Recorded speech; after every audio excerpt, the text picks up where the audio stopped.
Voilà les amis, je suis arrivée à la plage. Et tu as la position pour le lobby, hein, lobby parce qu'il faut toujours déjà maï dans nzoto.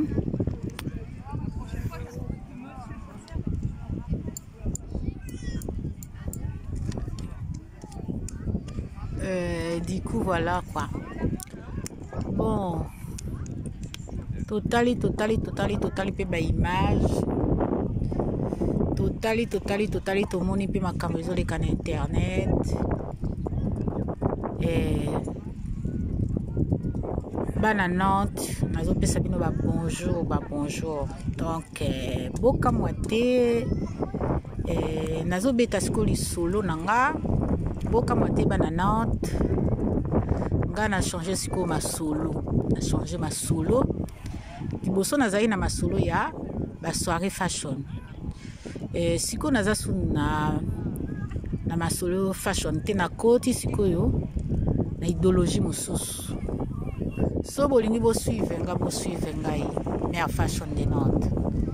Donc sikoyo na mokili eza makambo ebele.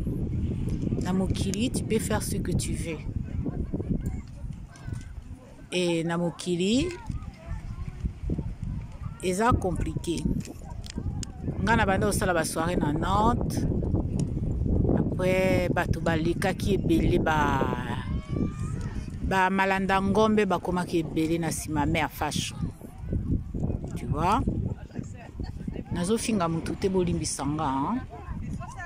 Naza mutu afinga bato te na oloba nde makambo a vrai. Ça veut dire que ba malangombe balanda ki mais fashion ebele. Après na yo mona nga bio te. Nga moko na bandi kolo histoire après siko bato bakomo ko bundisanga na sima. Te na lobi te. Nga comme naza mère de mère. Na lobi baza bana na tikela bango masolo ango. Na tikeli bango masolo. Siko mère fashion a changé idéologie. A comme siko na ye monde ya média. Na comme na mona média na fongoli na ngai site na ngai ya internet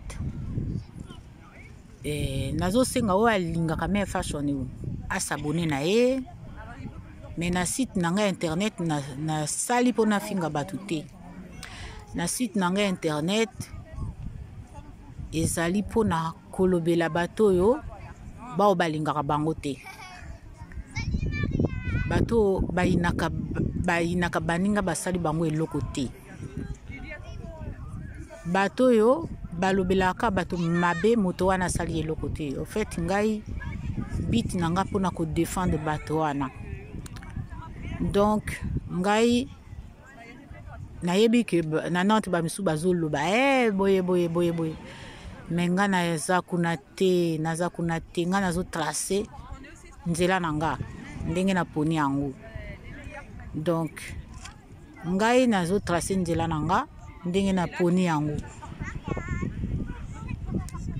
Du coup oya koloba aloba na ye titre nzembo yango wana laissez-moi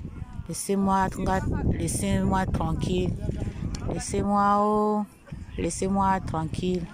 Donc titre yango wana oya ko mona abeti YouTube amoni ya mais fashion de Nantes ba buzo bazo sala mais muto na mutu azana vie na ye ya buzo ba na ye na malamu na ye na mabe na ye.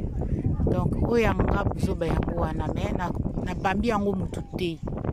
Donc na bambi yango mutu te et voilà parce que na yebi ke ba misuba bitu na vraiment comment ça la biloko aboye mais parce que bino bo mesala ka kolobela ka bato mabe.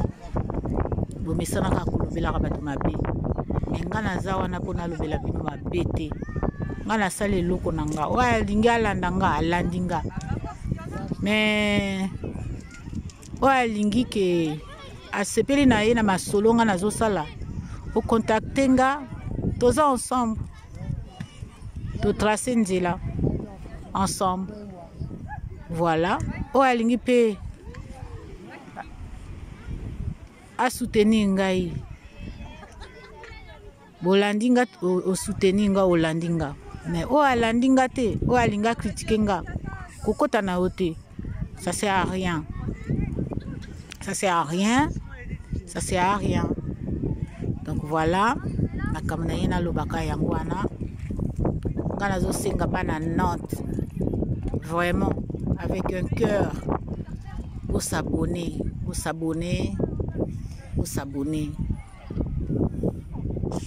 Na bana Nantes oyo aza na vraiment makambo etungisa ye na motema ozokoka koloba te olingo olekisa yango na média en ligne, au contacter Mère Fashion de Nantes, contacter Mère Fashion de Nantes na kobetela yango lisolo tokomi siko bapandisango na kati ya Mère Fashion de Nantes.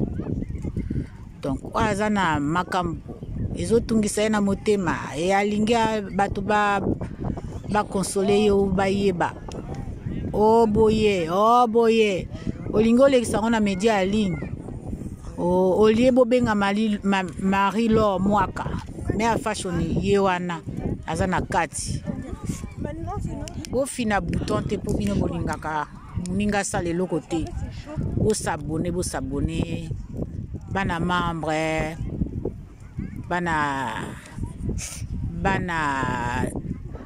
Paris, bana États-Unis, bana kin vraiment de masolo de chaîne des akuna na kin. Donc chaîne des oleka na kin. Donc tout obo pesanga information pour na tia na chaîne bo pesinga na tindi yango direct kuna ezoleka. Voilà, na suki wana, à bientôt à suivre.